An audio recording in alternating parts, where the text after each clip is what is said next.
Hey yo, what's up guys? Charot. Hi po, ako pa pala si William Patrick M. De Belen ng first year communication student. At today pag-uusapan natin ang radyo. Indian. Huy. Actually, ang kikwento natin ay yung radyo sa kotse. So, makikita naman sa screen. And today, ano nga ba yung experience ko dun sa radyo ngayon?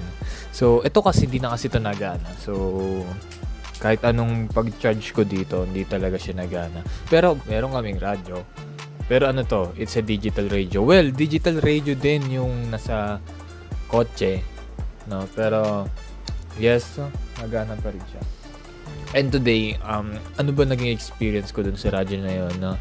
Kasi every weekends, nagda-drive kami. Then minsan, mahina yung data ko. So, hindi ako nakakapag-Spotify. Hindi ako nakakapag-play.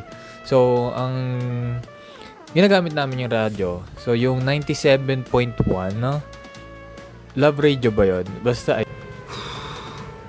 Barangay LS 97.1 pala yun. Hindi pala siya Love Radio. Kasi ang Love Radio 90.7. So, nagkamali ako doon sa edit ko. Kaya, ayun, balik tayo doon sa video. Saan may mga music din sila. So, doon din kami nakikinig. Well, si daddy kasi nakikinig doon, no? And pinapakinggan ko din kasi ang ganda rin ng kanta, no? Yung mga lumang kanta. Yet, no, pinatugtog ko rin yung... Ay, hindi ko pinatugtog, oh. Nakinig din ako sa AM radio, which is yung Brigada, yung kay Sir Glenn, no? Napapakita ko dyan sa video na yan, yun, no? Yeah, ayun, this is my experience, no, sa radio, no?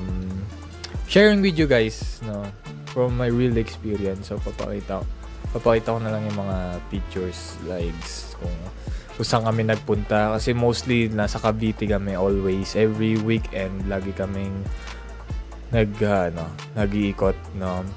Siyempre doon kami nagpapahinga, gala and such with our family. Kaya madalas nag-radyo kami.